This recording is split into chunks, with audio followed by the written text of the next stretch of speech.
Hello friends, स्वागत है इसका BK to Z में। और ये जो वीडियो है क्लास 10 का, जिनका फाइनल एग्जाम होने वाला है फरवरी में, और ये साइंस के लिए काफ़ी इंपॉर्टेंट है क्योंकि आपके पास साइंस में ऑब्जेक्टिव में 80 क्वेश्चन आएगा, आपको 40 करना है। ये मेरा चौथा वीडियो साइंस का जा रहा है और आप यकीन मानिए कि हम ऑब्जेक्टिव का एक और वीडियो साइंस में लाएंगे, 5 लाएंगे। ये 5 में से आपको 40 करना रहेगा। 30 से 32 क्वेश्चन आपको लगभग मेरे वीडियो से आपको मिल जाएगा। रह गया बच जाएगा 7-8 क्वेश्चन, तो उसके लिए हम बाद में एक इंपॉर्टेंट टॉपिक करके लाएंगे और बाकी का सब्जेक्टिव क्वेश्चन भी मेरे को लाना है। तो इसीलिए एक वीडियो और आएगा साइंस का, और ऐसे करके 5 हिंदी का, 5 है साइंस का, 5 सोशल साइंस का, और उसके बाद मैथ्स का इंपॉर्टेंट क्वेश्चन लाएंगे। उसमें से जितना भी क्वेश्चन लाएंगे, हर 5 क्वेश्चन में एक क्वेश्चन आपको एग्जाम में आने लायक बनाएंगे। तो इसीलिए उस सब पे काम कर रहे हैं। तो ध्यान से आप इस वीडियो को सुनिए। आप कहीं से भी पढ़ाई कर रहे हैं बिल्कुल करते रहिए, कभी मना नहीं है। लेकिन मेरे वीडियो में आने से आपको फ़ायदा ये होगा कि कम कंटेंट में आपको ज़्यादा से ज़्यादा नंबर गेन करने का मौका मिलेगा। और अभी तक भी कुछ नहीं किए हैं तो मेरा वीडियो सारा देखने से भी आपको कम से कम अच्छा खासा नंबर आ जाएगा। तो ठीक है, इतना बोलने से अच्छा है कि हम इसको शुरू करते हैं कि निम्नलिखित में से कौन सा बायोगैस का स्रोत नहीं है।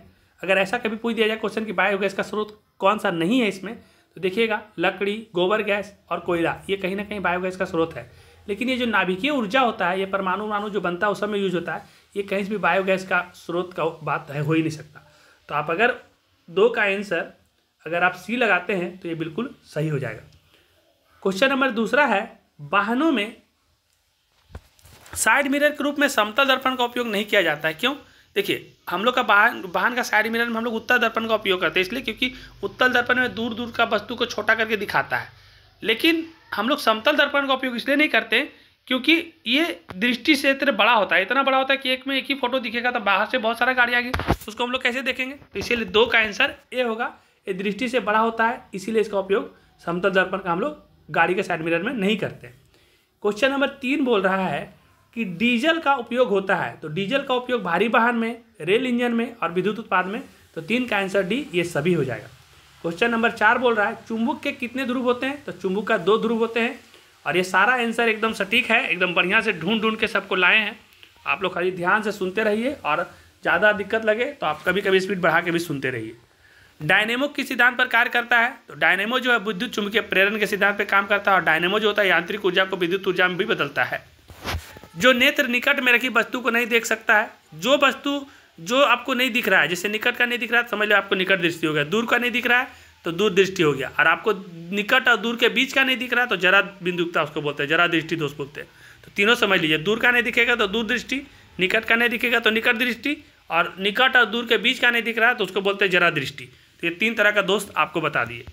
क्वेश्चन नंबर 7 है, दृश्य धारा के स्रोत है। तो दृश्य धारा का स्रोत बैटरी और जनरेटर, ये दोनों होते हैं। तो ये डायरेक्ट दोनों करंट है, तो सी आंसर लगाएंगे 7 का। वाहनों में कौन सी ईंधन का उपयोग नहीं होता है? देखिए, वाहन में हम लोग जो गाड़ी चलाते हैं तो डीजल भी चलाते हैं, CNG भी चलता है, आजकल आ गया है नया ऑटो। हम लोग पेट्रोल से भी चलाते हैं, और आजकल इलेक्ट्रिक भी आ गया है, लेकिन पानी से हम लोग नहीं चला सकते। तो 8 का आंसर सी लगाएंगे।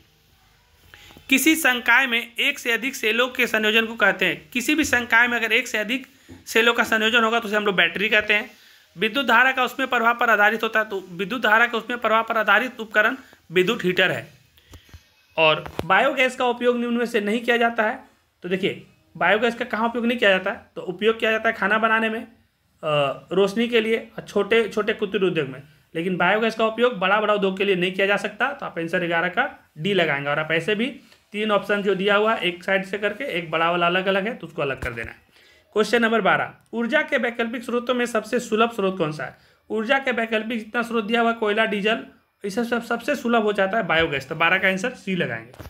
उसके बाद चलते हैं 13 नंबर में।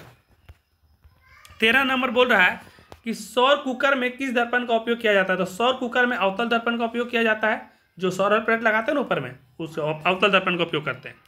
कौन सा कथन सही है? तो आप देख लीजिएगा, वोल्ट बराबर जूल बटा कूलम। और जितना भी ये सूत्र सब वगैरह होता है, शक्ति का, वाट का, एम्पियर, ये सब सारा आप रट लीजिए। एक क्वेश्चन आना है पक्का एकदम 100%। तो वोल्ट बराबर होता है जूल बटा कूलम, J/C। भारत में घरेलू उपयोग के लिए प्रतिवर्ती धारा की आवृत्ति कितनी मानी जाती है? तो हम लोग घरेलू जो उपयोग करते हैं प्रति भारत AC जो करंट होता है वो 50 हर्ट्ज होता है। इसमें 50 कोई ऑप्शन में दिया, 3 में से कोई नहीं हो जाएगा, 50 हर्ट्ज याद रखिएगा। फिर देखिए कौन सा कथन सही है। फिर दे दिया एम्पियर बराबर, तो ऐसे ही एम्पियर बराबर, वाट बराबर, शक्ति बराबर, ये सारा आप अच्छा से याद कर लीजिएगा। तो एम्पियर बराबर होता है कूलम बटा सेकेंड। अब दिया हुआ 50 ओम तथा 10 ओम के दो प्रतिरोध श्रेणी क्रम में जुड़ा हो, श्रेणी क्रम में जुड़ा हुआ रहता है तो जुड़ जाता है, तो 50 और 10 कितना हो जाएगा 60 हो जाएगा। समांतर में रहेगा तो 1/, करके हो जाता है। ठीक है, निम्न में से कौन सा कथन सत्य है? अब बोल रहा है कौन सा कथन सत्य है, तो देखिए शक्ति बराबर वोल्ट बटा एम्पियर होता है, नहीं। वोल्ट बराबर शक्ति बटा एम्पियर होता है, नहीं। शक्ति बराबर वोल्ट बटा जूल होता है, नहीं। इसमें से कोई भी सही नहीं है। अब सही क्या है? P बराबर होता है V बटा I, और P बराबर होता है I² बटे R, या फिर P बराबर V² बटा R। ये तीन में से कोई भी दिया रहेगा तो हो जाएगा। जरा दृष्टि दोष के उपचार के लिए किस प्रकार का लेंस उपयोग करते हैं? तो जरा दृष्टि हो गया ना, देखिए दूर दृष्टि होता है तो उत्तल लेंस, निकट दृष्टि होता है अवतल लेंस, जरा दृष्टि हो गया, बीच का हो गया तो उसको बोलते हैं बाइफोकल, तो द्विफोकल लेंस का उपयोग करेंगे। इनमें से कौन सा सूत्र दर्पण सूत्र पर लागू नहीं होता है? देखिए जैसे ही बोलेगा नहीं होता है, हम आपको बार बार टिक लगा चुके हैं कि बोल दिया नहीं होता है, तो बोला कि इनमें से कौन सा दर्पण के लिए लागू नहीं होता है। अब देखिए दर्पण के लिए लागू नहीं होता है तो मतलब लेंस के लिए तो लागू होगा, दर्पण के लिए लागू नहीं होता है। तो देखिए m बराबर -v बटा u रहता है ना, तो -v बटा u जो होता है ये लेंस के लिए होता है ना। और अगर प्लस में दे देगा तो ये दर्पण के लिए हो जाएगा, तो यहाँ माइनस दिया तो लेंस का हो गया, ये आंसर नहीं होगा। उसके बाद है 1 बटा a बराबर 1 बटा v प्लस 1 बटा u, ये भी लेंस का हो गया। अब बच गया 1 बटा v माइनस 1 बटा u बराबर 1 बटा f, तो यही हो गया दर्पण का सूत्र, तो 20 का आंसर ए सही हो जाएगा। क्वेश्चन नंबर 21, निम्न में कौन ऊर्जा का अनंत स्रोत माना जाता है? ऊर्जा का अनंत स्रोत, कोयला खत्म हो सकता है, हवा भी कम हो सकता है, जल भी खत्म हो सकता है, बट सूर्य जो है ये अनंत स्रोत है। अरे सॉरी, सूर्य जो है वो अनंत स्रोत है ऊर्जा का, तो यहाँ पर 21 का आंसर डी लगाएंगे। ओम के नियम में किसका मान अचर है? तो ओम के नियम में ताप का मान जो रहता है ना अचर रहता है, वो अपने जगह पर कांस्टेंट रहता है। ताप बदलने से प्रतिरोध बदल जाता है, लेकिन ताप जो है वो अचर है। वाट घंटा किसका भौतिक राशि का मात्रक है? तो वाट घंटा जो होता है विद्युत ऊर्जा का, कितना खर्चा कर रहे हैं आप बिजली, तो ये विद्युत ऊर्जा का ये मात्रक है वाट घंटा। और संचारण किस प्रकार की अभिक्रिया है? तो संचारण जो होता है उपचयन अभिक्रिया होता है। संचारण जो होता है क्या होता है? उपचयन अभिक्रिया होता है। तो हम लोग 24 क्वेश्चन कर लिए हैं। क्वेश्चन नंबर 25 में चलते हैं। ये जो देखिए दिया हुआ है Na2SO4 और इस तरह से बना करके दिया हुआ है, इस तरह से जो चेंज हुआ है तो एक जगह से दूसरे जगह को चेंज किया, विस्थापन किया गया, तो इसको बोलते हैं द्विविस्थापन अभिक्रिया। क्वेश्चन नंबर 26 बोल रहा है नीचे दिए गए अभिक्रिया में कौन सा कथन सही है? तो ये जो हो रहा है कॉपर का ऑक्सीकरण हो रहा है। देखिए यहाँ पर कॉपर जो है ना, यहाँ पर 2 को कॉमन ले लिया, Cu के साथ ऑक्सीजन कर दिया, तो कॉपर का ऑक्सीकरण हो गया। तो यहाँ पर आंसर लगाएंगे 26 का ए, कॉपर का ऑक्सीकरण। बुझा हुआ चूना का रासायनिक सूत्र होता है CaO, calcium oxide. Question number 28 है अमोनियम क्लोराइड का जलीय विलयन होता है। तो अमोनियम क्लोराइड का जलीय विलयन अम्लीय होता है। और चींटी के डंक में कौन सा होता है? तो फॉर्मिक अम्ल, उसी का नाम दूसरा है मेथनोइक अम्ल, तो 29 का आंसर सी हो जाएगा। किस पीएच मान वाला विलयन सबसे अधिक अम्लीय है? तो जिसका जितना पीएच मान कम होगा उतना अम्लीय होगा। 7 से नीचे सब अम्लीय होता है, लेकिन जो जितना ज़्यादा कम होगा उतना ज़्यादा अम्लीय। तो इसमें सबसे ज़्यादा कम 1 है, तो सबसे ज़्यादा अम्लीय 1 हो जाएगा। नीला थोथा का रासायनिक सूत्र क्या होता है? देखिए नीला थोथा हम याद कराएं, ट्रिक्स है कि नीला चीज़ को हम खरीद रहे हैं 5 रुपया में, एक नील खरीद रहे हैं 5 रुपया में, तो यहाँ पर 7H2O दिया हुआ, 4H2O दिया हुआ, 10H2 दिया हुआ, 5 करके याद रखिएगा। नीला थोथा यानी 5, तो CuSO4 और .5H2O। निम्न में से कौन रेडॉक्स अभिक्रिया है? तो रेडॉक्स अभिक्रिया इसमें से होगा जो देखिए H2 + Cl, तो ये 2 बाहर आ गया और HCl हो गया, तो ये जो है रेडॉक्स अभिक्रिया है। तो 32 का आंसर ए होगा। सक्रियता श्रेणी में सबसे अधिक क्रियाशील धातु कौन है? तो सबसे अधिक क्रियाशील धातु सक्रियता श्रेणी में सोडियम, पोटेशियम और लिथियम होता है। इसमें सोडियम आंसर दिया हुआ है, तो 33 का आंसर बी होगा। क्वेश्चन नंबर 34 में कौन सबसे कम अभिक्रियाशील है? तो इसमें से सबसे कम अभिक्रियाशील फेरस हो जाएगा, जिसको हम लोग लोहा बोलते हैं। क्वेश्चन नंबर 35 है अपच का उपचार करने के लिए निम्न में से किस औषधि का उपयोग होता है? अपच का उपचार करने के लिए एंटासिड का उपयोग होता है। और क्वेश्चन नंबर 36 निम्नलिखित में से कौन सा उत्पाद लेड नाइट्रेट को गर्म करने पर प्राप्त होता है? तो जब भी लेड नाइट्रेट को आप गर्म करिएगा तो उससे ऑक्सीजन और PbO और NO2 ये तीनों प्राप्त होता है। मीथेन, इथेन और प्रोपेन किस श्रेणी के सदस्य हैं? तो मीथेन, इथेन और प्रोपेन जो होता है उस समजातीय श्रेणी के सदस्य हैं। सिलिका क्या है? तो सिलिका एक उपधातु है, ना वो धातु है ना धातु है, बीच का उपधातु है, मेटालॉइड। लोहा एवं इस्पात को जंग से सुरक्षित रखने के लिए उन पर किस धातु की पतली चरह चढ़ाई जाती है? तो उसको जिंक का परत चढ़ाते हैं। स्टेनलेस स्टील एक मिश्र धातु है किसका? तो इसमें से लोहा उसमें मिला हुआ रहता है, निकेल भी होता है, क्रोमियम भी होता है। इथेन के एक अणु में कितने सहसंयोजक बंधन है? तो इथेन के एक अणु में 7 सहसंयोजक आबंध है। और C60 फुलेरिन की आकृति निम्नलिखित में से किसके जैसी होती है? तो फुटबॉल के जैसी होती है, आप लोग देखे होंगे। और एक अनुसूत्र परंतु विभिन्न संरचना सूत्र वाले यौगिक कहलाते हैं समयावयवी। तो यह आंसर हो जाएगा 43 का A. Question number 44। Oh sorry, किधर चला गया? अब आप लोग लाइन पे ही रहेंगे क्योंकि मेरा क्वेश्चन इधर से इधर गायब हो जाता है। हाँ, क्वेश्चन नंबर 44। एक आईपीएससी नाम आएगा जरूर, तो आईयूपीएससी नाम एक कर लीजिएगा। एसिटिक अम्ल का आईयूपीएससी नाम होता है एथेनोइक अम्ल, वैसे ही बाकी सबका आप कर लीजिएगा। कम से कम 5 करिएगा ना, तो आपको पता चल जाएगा कि कोई एक आए दूसरा आएगा तो आप लिख दीजिएगा। निम्नलिखित में से कौन यौगिक ईंधन के रूप में इस्तेमाल किया जाता है? तो ईंधन के रूप में जो इस्तेमाल किया जाता है एथेनॉल, प्रोपेनॉल, एथेनोइक अम्ल, तो ये सभी क्या जाता है, ये सभी का एथेनोइक, ये सबका आप आईपीएससी नाम भी कर लीजिएगा। ब्यूटेन के कितने समयावयवी संभव है? तो ब्यूटेन के 2 समयावयवी संभव है। आधुनिक आवर्त सारणी में बाईं से दाईं ओर जाने पर परमाणु साइज, तो अभी जो आधुनिक आवर्त सारणी है अगर उसमें बाईं से दाएं जाएंगे ना, बाईं से दाएं जाएंगे तो घटता है। 1 पीएम यानी पिकोमीटर बराबर होता है तो 10 पे पावर -12 मीटर। निम्नांकित संकेतों द्वारा व्यक्त तत्वों में कौन सा धातु है? तो धातु देखिए यहाँ पर बोल रहा है तो डी, ऊपर 16 नीचे 8। सल्फर के संयोजित सेल में इलेक्ट्रॉन की संख्या कितना होता है? तो 2, 8, 18, 32 होता है ना। तो सल्फर वाला में हो जाएगा 16 रहता है ना, तो 2, 8, 10 बच जाएगा 6, तो 6 हो जाएगा। प्रकाश संश्लेषण की इकाई है तो क्लोरोफिल अणु, प्रकाश संश्लेषण की इकाई है क्लोरोफिल अणु। रसायन स्वपोषण के अंतर्गत मुख्यतः कौन आते हैं? तो हरे पौधे। जलीय जीव एवं स्थलीय जीव में अवशिष्ट पदार्थ होता है तो अमोनिया एवं यूरिया। और मैग्नीशियम पाया जाता है क्लोरोफिल में। और अग्न्यासिक रस पाया जाता है तो अग्नासिक trypsin enzyme, lipase enzyme, amylase enzyme, ये सभी में पाया जाता है। क्वेश्चन नंबर है 56। ग्लूकोज का रासायनिक सूत्र तो C6H12 और O6 होता है। बाकी चीनी उनी का भी आप देख लीजिएगा एक बार।